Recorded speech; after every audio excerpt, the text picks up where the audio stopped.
بعدنا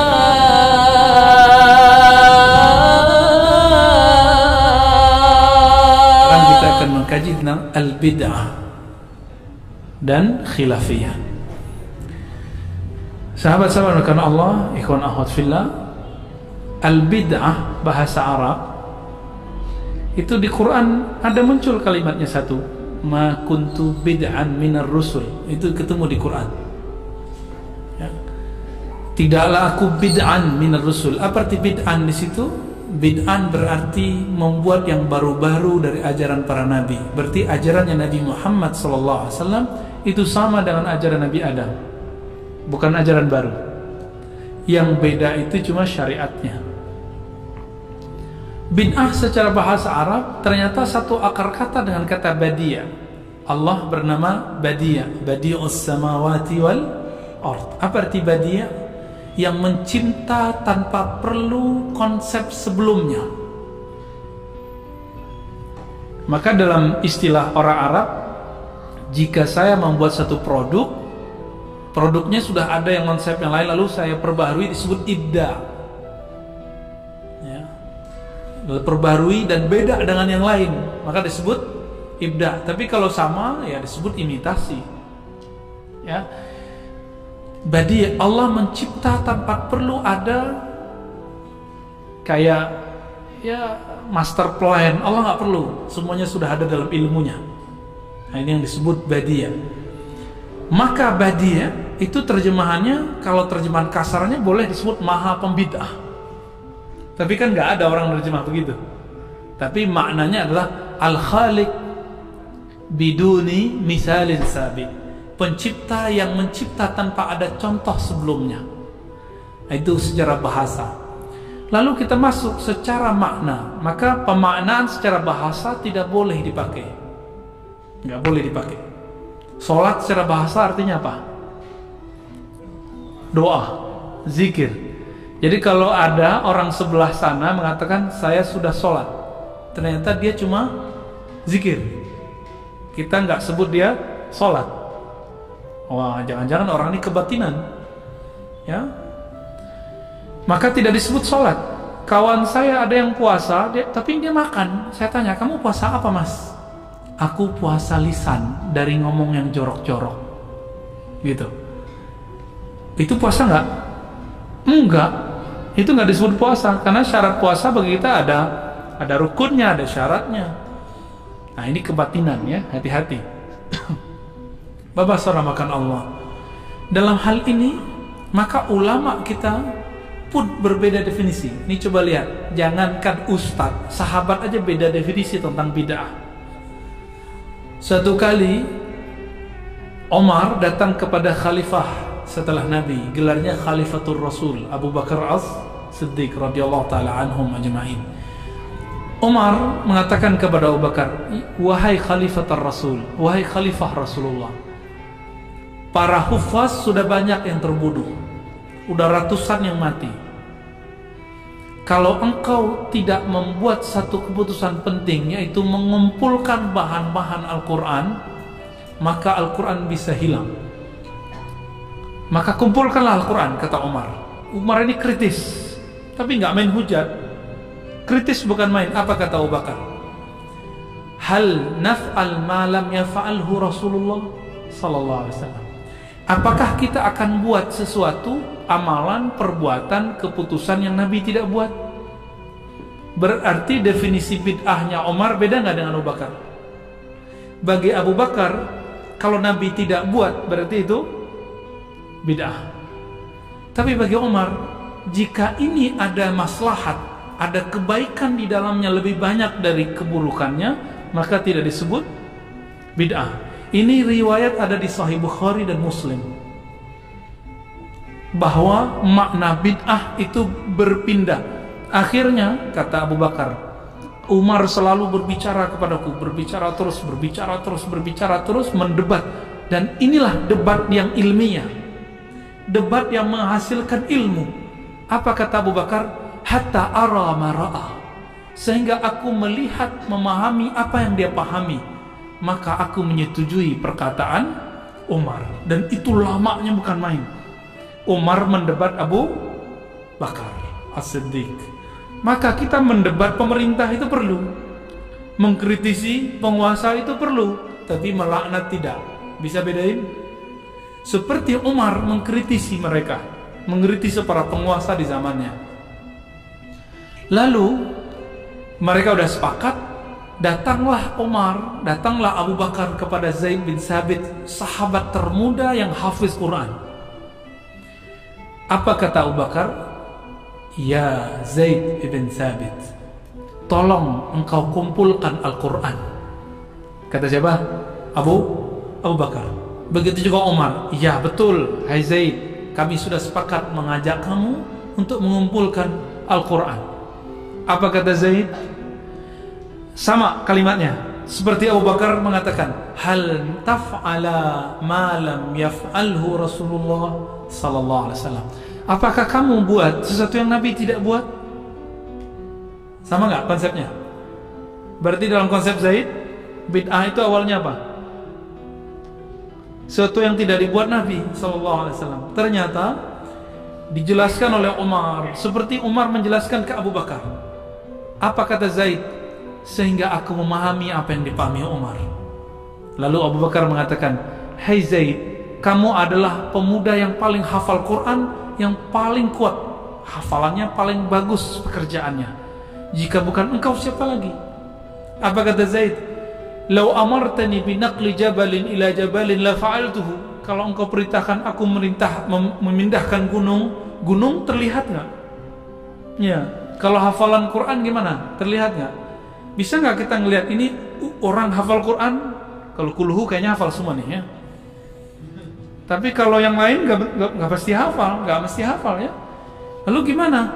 Kata beliau, kalau aku disuruh memindahkan gunung terlihat, bisa aku lakukan. Tapi kalau mengumpulkan hafalan Quran, betapa sulitnya, tersembunyi di rumah-rumah orang, di dada-dada orang. Akhirnya Zaid minta persetujuan, minta istikharah kepada Allah dengan kalbunya, dan dia menerimanya. Walhasil terkumpullah Quran, tapi belum disalin. Disalin. Dikumpulkan itu di rumah Hafsah. Umar berkuasa, Abu Bakar wafat. Umar radhiyallahu taala anhu, karena di saat itu tidak terjadi kematian, ya, kewafatan, kesyahidan ulama-ulama sahabat yang hafiz Quran, maka tidak ada gebrakan untuk mengumpulkan Quran, untuk menyalin Quran. Lalu baru di zaman Utsman, ketika Huzaifah al-Yamani pergi ke Irak. Di Irak ada dua kota besar, belum ada Baghdad saat itu. Yang ada cuma Basrah dan Kufah. Apa nama kotanya?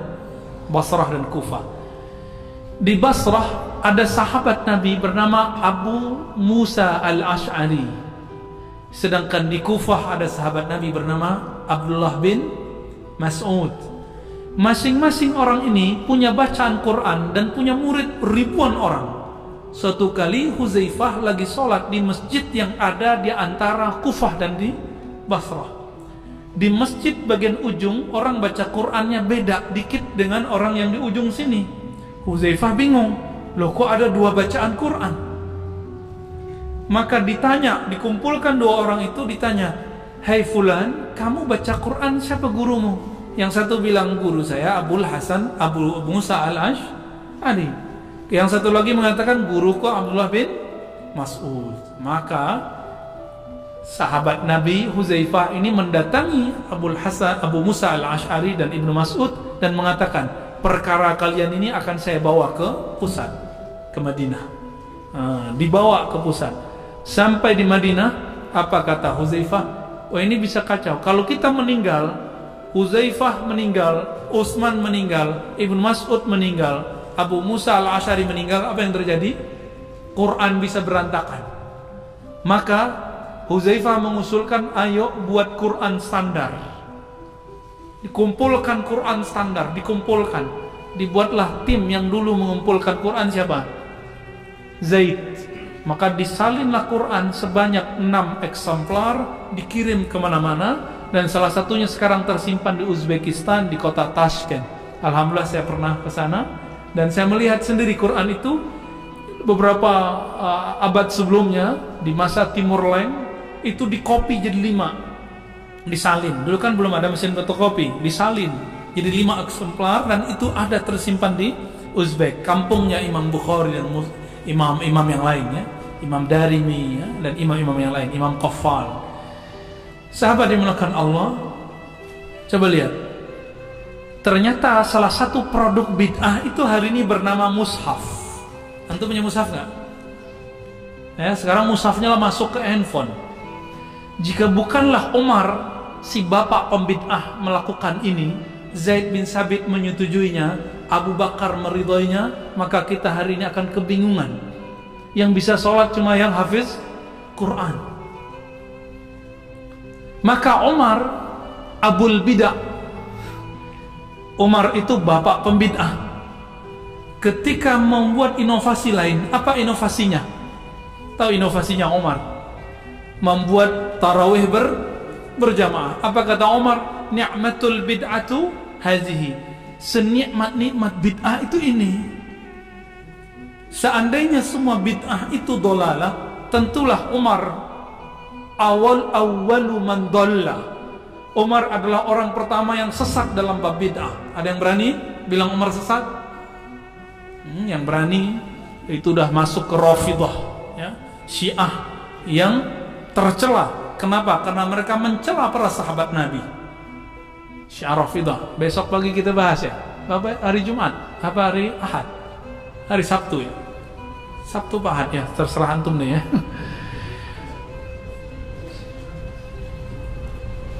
Bapaknya Umar, anaknya namanya Abdullah bin Umar. Abdullah bin Umar itu melazimkan sholat duha. Ditegur oleh sahabat lain, ditegur oleh orang-orang lain. Apa kata mereka? Apakah Rasulullah melakukan seperti kamu lakukan? Sholat duha tiap hari? Ini pada sholat duha tiap hari nggak? Insya Allah. Wah, jawabnya nggak pasti berarti ya. Lalu apa jawaban Abdullah bin Umar? Ni'matil bid'atu hazihi. Diulang kata abahnya, kata bapaknya. Sebagus-bagus bid'ah itu mengistiqomahkan, melazimkan sholat duha tiap kali pagi. Padahal Nabi jarang sholat duha. Nabi kalau sholat duha tiap hari, dikira nanti ada lagi sholat yang ke-6 ya, jadi bingung lagi. Bapak saudara makan Allah. Dan semua riwayat ini sahih. Nggak ada yang berani mengatakan ini do'if. Yang berani bilang do'if itu dipecat dari kalangan ahli hadis ya. Ahli hadas jadinya. Nggak ada ahli hadis yang berani mendoifkan riwayat ini. Kalau ada, berhadapan dengan ribuan ulama ahli hadis. Lalu gimana kita memahami permasalahan ini? Oh, ternyata ada satu hadis yang sangat seksi. Kullu bid'atin dhalalah. Ini kan banyak dibaca ya. Depannya innal hamdalillah nahmaduhu wa nasta'inuhu ba'ma ba'du. Sampai ke amma ba'dunya menakutkan sekali. Iyyakum muhdatsatil umur fa inna kulla muhdatsatin bid'ah. Kan gitu kan? Emang Nabi gitu ngomongnya? Hah? Nabi gitu kan ngomongnya? Kayak orang marah-marah gitu ya? Enggak. Nabi itu berbicara seperti qaidul jais, bukan berarti Nabi marah-marah. Tapi semangat maksudnya. Tapi bukan marah-marah ya. Jamaah kan bengong. Loh, aku kok dimarahin marah khotib, salah apa gitu ya? Bingung kan? Tiba-tiba khotibnya marah-marah. Iyyakum muhdatsat. Biasa aja baca hadis. Iyyakum muhdatsatil umur. Jauh-jauhlah dari perkara baru dalam agama. Fa inna kulla muhdatsatin bid'ah. Setiap muhdatsah itu bid'ah. Setiap perkara baru dalam agama itu bid'ah. Wa kullu bid'atin dalalah. Wa kullu bid'atin dalalah. Artinya setiap bid'ah itu sesat. Di riwayat yang lain ditambahkan wa kullu dalalatin finnar. Setiap yang sesat masuk neraka. Hadis ini ternyata dimulai dari kalimat iyyakum muhdatsat. Kalimatnya pakai muhdatsat. Itu taknya itu ada alifnya. Muhdatsat. Asalnya ada muhdatsah, jamak dari muhdatsah. Bukan muhdas tapi muhdatsat. Apa indikasinya? Jadi ternyata perkara baru jika negatif dalam bahasa Arab ditambahin tak marbutah. Itu negatif. Biasanya begitu. Namun tidak semua yang muhdas itu bid'ah. Tapi kalau muhdasah pasti bid'ah. Di sini masjid azannya berapa kali? Azan Jumatnya. Nah, ini beliau nih yang azan ya. Mukanya muka guru saya nih. Guru saya namanya Syekh Darwis ya. Mukanya kayak beliau nih ya. Orang Mesir kayaknya keturunan ya. Azan 2 kali. Nabi pernah lakukan nggak? Nabi pernahkah itu dilakukan di zaman Nabi Sallallahu Alaihi Wasallam? Pernah nggak? Ayo jawab. Pernah atau tidak? Tidak. Oke, sepakat sudah? Tahu dari mana ayo? Ya, kata Ustaz, ya kan?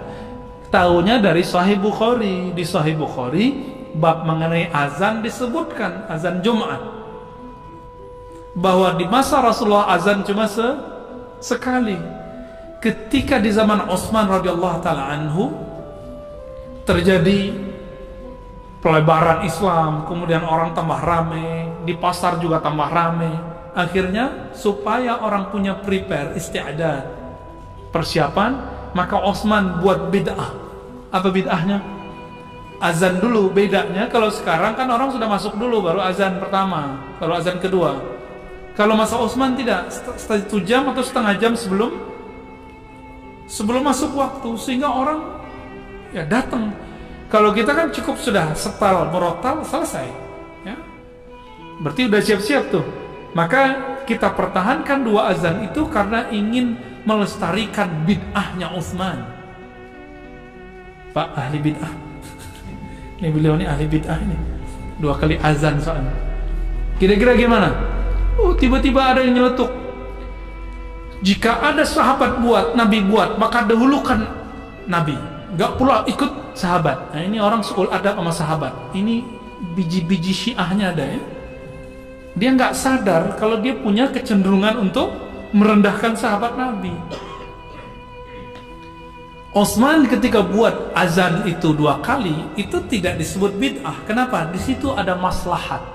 Maka Ibnu Qayyim, Imam Salafiyah, murid Syekhul Islam Ibnu Taimiyah, mengatakan kullu maslahatin din. Setiap yang ada maslahatnya itu bagian dari agama. Setiap yang ada maslahat, apa arti maslahat?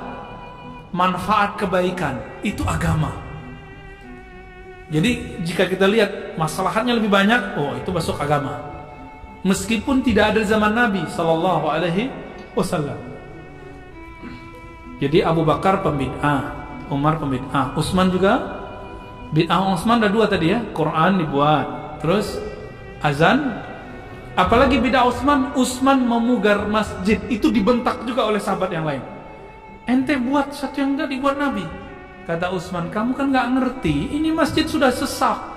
Sampai-sampai Aisyah melarang perempuan pergi ke masjid karena masjid sudah sesak, sudah penuh oleh para ikhwan-ikhwan, para laki-laki. Perempuan gak bisa lagi sholat di masjid. Maka Utsman memugar masjid. Udah berapa bid'ah itu ya? Udah berapa bid'ah itu? Yang paling banyak buat bid'ah itu Utsman dan Umar. Ini dua sahabat Nabi yang banyak buat hal-hal yang baru. Maka Bapak saudara makan Allah, jika bid'ah itu nyata di kalangan sahabat, maka kita nggak boleh terjemahkan kullu bid'ah itu sesat. Kecuali ada bid'ah yang mana yang sesat, sehingga kata-kata Nabi ini tidak bisa jadikan bumerang untuk menghujat sahabat Nabi, ya kan? Suatu kali Muaz di Kitabul Iman, dalam bab iman dalam Sahih Bukhari, mengatakan kepada kawan-kawannya, Ta'al nu'min sa'atan, ta'al nu'min sa'atan, ayo ngumpul, kita beriman sesaat. Lalu disebutkan, lalu mereka yusabbihunallah, mereka bertasbih berjamaah, bertakbir berjamaah, baca wirid berjamaah. Itulah sejarahnya zikir berjamaah. Apakah namanya yasinan, maksurat, mabit, muhasabah, terserah. Itu nama aja. Isinya apa? Isinya zikrullah. Berarti itu nu'min sa'atan, beriman sesaat. Iman itu menggetarkan kalbu, menyadarkan pikiran, maka itu disebut iman. Maka Bapak saudara makan Allah, kalau begitu, mungkinkah kita mengatakan kullu bid'atin dolalah? Seperti pemahaman sebelumnya, apa makna bid'ah tadi? Semua yang tidak dilakukan Nabi. Gak mungkin, berarti terjemahan bid'ah kita salah. Lalu terjemahan bid'ah yang tepat apa? Apalagi? Ternyata Imam Salafi sendiri sudah beres sama dia. Gak usah kita debat-debat sebenarnya. Siapa tadi imamnya? Ibnu Qayyim dan Ibnu Taimiyah rahimahumullah. Apa kata Ibnu Taimiyah dalam Iqtida' Shiratal Mustaqim? Ini pernah saya bahas sebelumnya. Al-bid'atu ma lam yadulla alaihi dalilun syar'i. Kita udah ulang-ulang ini sampai berbuih-buih mulut ini. Tapi kok nggak ngeh juga ya? Mungkin karena hidayah itu milik Allah, bukan milik kita ya. Bid'ah itu yang tidak ada dalil syaraknya. Nah, sekarang kita tes ilmu hukumnya, ilmu usul fikihnya. Berapa macam sumber hukum dalam Islam? Coba, hukum Islam itu sumbernya dibagi dua. Ada yang disepakati, ada yang masih diperdebatkan. Yang disepakati ada berapa? 4. Al-Quran, bukan hadis, sunnah. Orang ahli hukum nggak pernah ngomong hadis kecuali sunnah. Orang ahli usul ngomongnya sunnah, gitu ya, bedain ya. Karena sunnah beda sama hadis. Di hadis disebutkan bahwa hidung Nabi mancung, kulitnya merah-merah dikit. Itu hadis apa sunnah? Hadis. Hadis artinya berita, khabar. Kalau sunnah, makana hukman syar'iyan, yang tergolong hukum syarak baru disebut itu sunnah. Beda dengan sunat ya. Kalau sunat bahasa kita, sunat khitan atau sunat hukum ya. Apa bahasa makan Allah? Jadi apa nih kira-kira maknanya nih? Kata sunnah atau hadis? Coba sunnah bedanya hadis apa? Sunnah itu yang ada bobot hukum syaraknya. Kalau tidak ada bobot hukum syaraknya tidak disebut sunnah, cukup disebut hadis. Contoh, Nabi SAW istrinya 9, itu hadis, bukan sunnah. Jangan coba-coba diamal ini ya. Disembelih nanti sama beliau-beliau ini ya. Apalagi Nabi SAW wajib salat malam. Itu apa? Itu hadis. Kalaupun disebut sunnah, sunnahnya harus ada sifatnya. Sunnah khasah, sunnah khusus buat Nabi SAW. Baik. Lalu yang ketiga, ijma'. Ijma' itu artinya apa? Ittifaq al-mujtahidin ba'da asrin nubuwah. Kesepakatan, konsensus ulama-ulama, bukan ulama sembarangan, mujtahidin, bukan ustadz biasa, bukan doktor, apalagi LCMA, bukan siapa? Mujtahidin. Saya belum mujtahid. Jadi doktor itu bukan gelar mujtahid. Mujtahid itu orang yang sudah mampu memproduk satu hukum, langsung dia ambil dari Quran dan Sunnah dan hasilnya jelas. Itu disebut dengan mujtahid. Namun sekarang mungkin orang itu bisa jadi mujtahid dalam satu bab, tapi tidak mujtahid dalam bab lain. Itu sangat mungkin. Kalau semua nggak mungkin hari ini. Persoalan tambah rumit. Dr. Badi' Said Al-Laham, guru kami, ditanya, kalau menurut Anda ada mujtahid sekarang yang bisa buat mazhab baru sekarang, menurut kamu siapa? Jawaban beliau, Syekh Wahbah Zuhaili.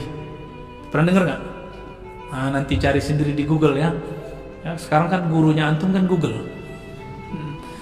Syekh Wahbah Zuhaili, cari itu. Siapa itu makhluk ya? Baik. Yang keempat apa? Qiyas. Qiyas contohnya kita kalau berzakat di sini pakai kurma atau pakai beras atau pakai duit. Tuh, duit kok udah gak pakai beras kok ya. Berarti antum udah pakai qiyas, analog. Di zaman Abu Hanifah dituduh sebagai makhluk najis oleh Hamad bin Zaid cuma karena membolehkan zakat fitrah dengan yang senilai dengan makanan pokok. Tapi sekarang nggak ada tuh. Semua lembaga zakat membolehkan, bahkan gesek aja boleh. Pencet-pencet doang di HP boleh, di handphone. Ya. Kok bisa? Ternyata pendapat Abu Hanifah yang wafat tahun 150 baru tidak dianggap bid'ah setelah tahun 2000. Setelah tahun 1400-an. Berarti sekarang.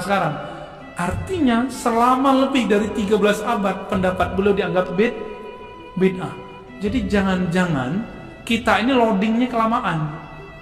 Akhirnya perkara itu udah gak bid'ah lagi kok. Ulama sudah menemukan dalilnya gak bid'ah. Kita masih mengatakan dia bid'ah. Ya.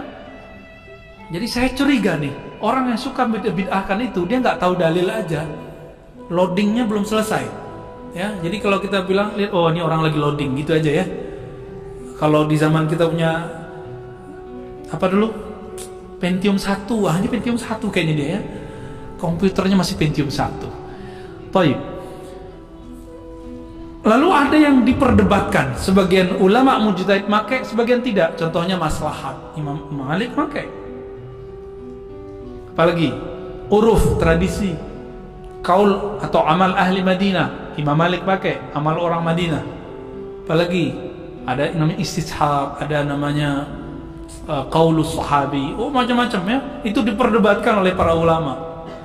Walhasil ternyata sumber hukum itu tidak hanya Quran dan Sunnah, tapi juga ada selain Quran dan Sunnah. Maka Imam Ibnu Taimiyah mengatakan bid'ah itu dibagi dua.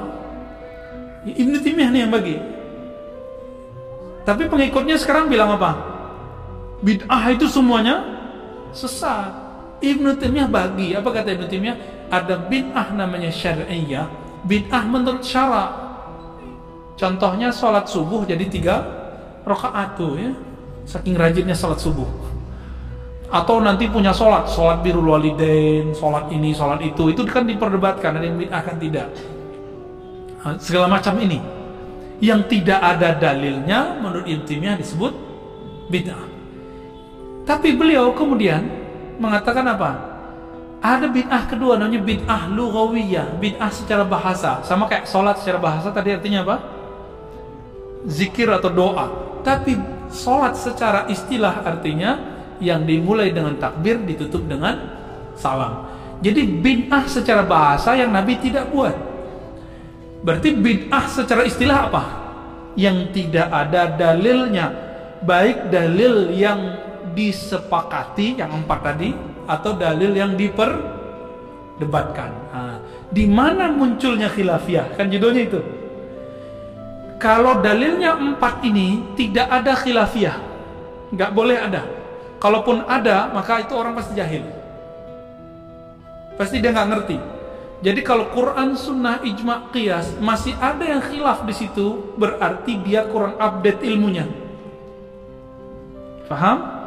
Lalu khilafiyah artinya perselisihan, perdebatan, persengketaan. Kapan itu muncul? Ketika orang berdalil dengan dalil yang tidak disepakati. Contohnya apa tadi? Maslahat, kemaslahatan. Contohnya, hari ini orang beda pendapat nggak mengenai hukum BPJS? Ya, tapi nggak usah lagi lah antum udah berdebat ya. Ada orang Jerman datang ke rumah sakit, salah satu rumah sakit Dompet Duafa di Parung. Di situ gratis. Orang Jerman nyengir aja. Oh, di kampung kami, di negeri kami semua rumah sakit gratis. Kaget orang-orang rumah sakit itu. Ya. Makanya kemudian orang-orang kesehatan belajar ke negeri-negeri maju ini. Ternyata Bapak Saudara makan Allah, di negeri maju itu pajak dan asuransinya tinggi. Makanya kalau masuk rumah sakit nggak berbayar. Kita cuma diminta BPJS 100.000 per bulan. Keluar dulu fatwa bid'ahnya. Ya. Betapa naifnya ya. Habis itu jelek-jelekin orang-orang BPJS. Nah ini saya nggak bela-bela karena saya bukan ASN. Jadi saya nggak ada urusan. Saya cuma lagi berbicara bab maslahat. Sekarang orang susah, orang tidak susah, semuanya bisa berobat nggak? Kenapa? Karena pakai maslahat, nggak ada di Quran, nggak ada di Sunnah, nggak ada di Ijma', nggak ada di Qiyas. Ada nggak dalil? Pakailah BPJS, ada nggak? Nggak ada. Dalilnya itu pakai maslahat. Pakai maslahat dalilnya. Dulu Ibnu Abbas tidak mau sujud di atas sajadah. Apa kata beliau? Kekasihku Muhammad tidak pernah sujud di atas sajadah. Sujudnya di atas pasir, lantai. Akhirnya kataraknya tambah parah. Dan di akhir hayat beliau buta. Itu siapa? Sahabat Nabi Ibnu Abbas. Bukan karena beliau nolak maslahat, tapi karena bab malu kepada Rasulullah Sallallahu Alaihi Wasallam. Nah ini beda bab, bukan menolak maslahat. Tidak pernah menolak maslahat.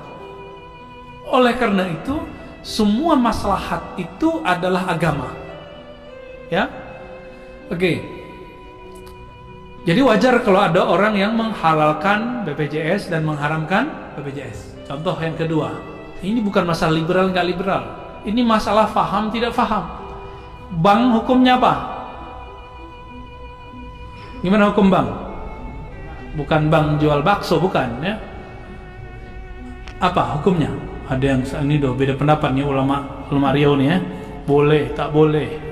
Ada yang diem, ada yang tawakuf. Apa hukumnya bang? Kayaknya kalau dicek satu-satu nih dompetnya ada ATM nih, pada takut ya. Ternyata bank tidak pernah ada di zaman Nabi, benar nggak? Karena tidak ada di zaman Nabi, maka tidak dibahas di Quran, tidak dibahas di Sunnah, tidak disebutkan di ijma, tidak ditentukan di qiyas. Kapan bank itu ada? Belakangan. Setelah terjadi revolusi industri, itu orang-orang Jerman, bukan orang Prancis, kemudian buat bank. Apakah itu Yahudi, tidak Yahudi, itu sejarahnya berbagai macam versi. Terlepas dari itu semua, bank yang begitu rumit itu diislamkan oleh orang-orang Islam. Jadilah namanya bank syariah. Tidak syariah ataupun syariah pun, bank itu dua-duanya tidak ada di zaman Rasulullah. Makanya sekarang ada gerakan anti ribawi, tapi maksudnya anti bank. Kalau riba ada nggak di Quran? Ada, jelas. Allah menghalalkan baik, mengharamkan riba. Wa harramar riba, mengharamkan riba, jelas ayatnya, nggak ada perdebatan. Kalau ada orang menghalalkan riba, kafir. Tapi kalau dia menghalalkan bank, belum tentu kafir. Tergantung definisinya tentang apa. Apa definisi bank? Lembaga ribawi, wah itu udah jelas kafir tuh. Tapi kalau lembaga mediator antara sang punya modal dengan peminjam, itu sudah beda definisi. Di zaman Nabi, apakah rentenir-rentenir itu tempat menyimpan duit? Tempat menyimpan duit nggak? Nggak ada. Kita bisa nggak nabung ke tukang ribawi, terentenir di zaman Nabi? Nggak bisa. Maka aktivitas yang ada di bank tidak semuanya ribawi. Itu sebabnya muncul khilafiyah. Yang bilang ini ada maslahatnya, bilang ini tidak haram. Yang bilang, wah ini ada tambahan ini. Kullu qardin jarra naf'an, setiap transaksi pinjam meminjam yang melahirkan tambahan manfaat, benefit, fahuwa riba, itu riba. Ini hadis dhaif tapi dipakai jadi dalil. Muncullah dua kelompok. Sampai hari ini nggak selesai itu. Ini bukan masalah ini orang liberal atau tidak liberal. Masalahnya kemampuan baca dalilnya sejauh mana. Jadi ada teman saya jelaskan begini, wajar itu Ar-Razi itu orang UIN. UIN itu kan liberal. Loh, dari mana UIN liberal? Yang nuduh UIN liberal, saya khawatir dia su'ul khotimah, Pak. Saya khawatir dia su'ul, karena sudah banyak ulama dan wali Allah tamatan UIN, percaya kalau enggak? Ya, udah banyak ulama dan wali Allah tamatan UIN. Antum coba jelek-jelekin UIN, itu sama aja dengan menyakiti hati ulama.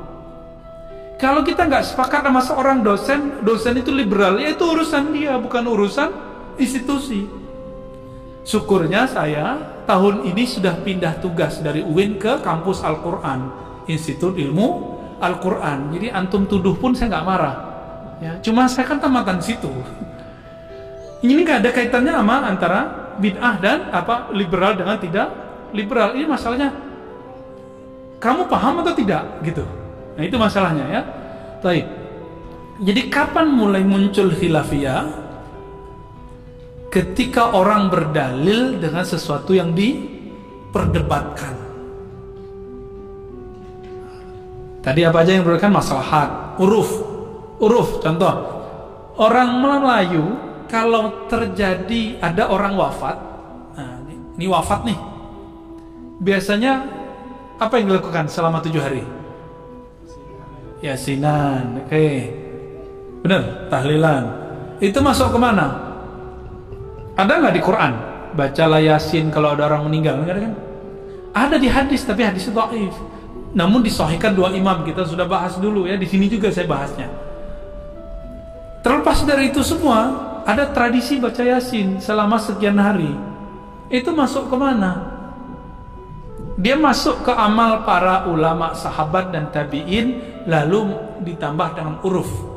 Ada sahabat Nabi bernama Hudzaif, dia mengatakan, hal minkum man qara'a Yasin, dia lagi sakaratul maut, bacakanlah surat Yasin kepadaku. Lalu dibacakan dan dia wafat ketika dibaca ayat-ayat tertentu tanpa ada keluhan.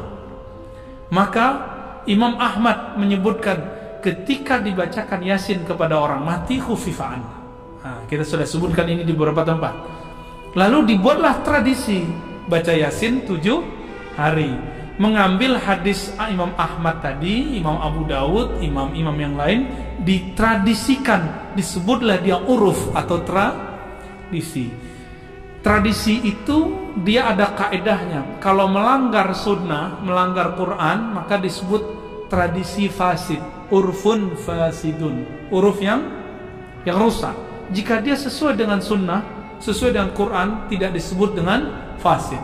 Dan Imam Syafi'i mengatakan, sesuatu yang tidak melanggar Quran dan sunnah falaisa bibid'atin, tidak disebut bid'ah. Jadi sebenarnya ini enggak bid'ah hasanah, ini enggak bid'ah, ini sunnah sebenarnya. Ya. Tapi kita kan tidak mau membuka hati, membuka pikiran dan ngotot untuk mengatakan Nabi enggak pernah lakukan, Nabi enggak pernah lakukan. Nabi enggak lakukan tapi sahabat lakukan. Kita lakukan enggak? Kan Anda punya kaidah, kita ngomong sama mereka, ya. Apa kaidahnya?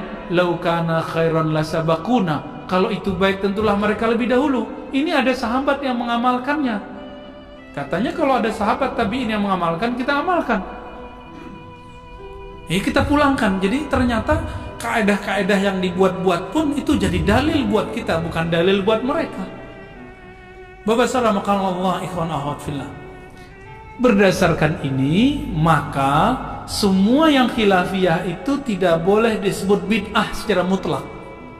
Kenapa? Dia masih ada dalilnya. Ibnu Taimiyah sendiri mengatakan apa dalam Iqtida? Bid'ah ini disebut oleh orang yang di luar sana dengan bid'ah hasanah. Sedangkan istilah beliau bid'ah lughawiyah, bid'ah secara bahasa. Maksudnya apa? Nabi nggak buat, tapi Umar buat. Apakah Umar pelaku bid'ah sesat? Tidak. Umar pelaku bid'ah, tapi bukan bid'ah syariat, tapi bid'ah secara bahasa. Nah, berdasarkan ini semua, kalau kita simpulkan, tidak semua perkara baru yang kita lihat secara zahir, dia baru dalam ilmu pendalilan. Siapa tahu ada dalilnya. Ya, ada dalilnya. Kalau masih ada dalilnya dan benar cara memahami dalilnya, dia tidak disebut bid'ah.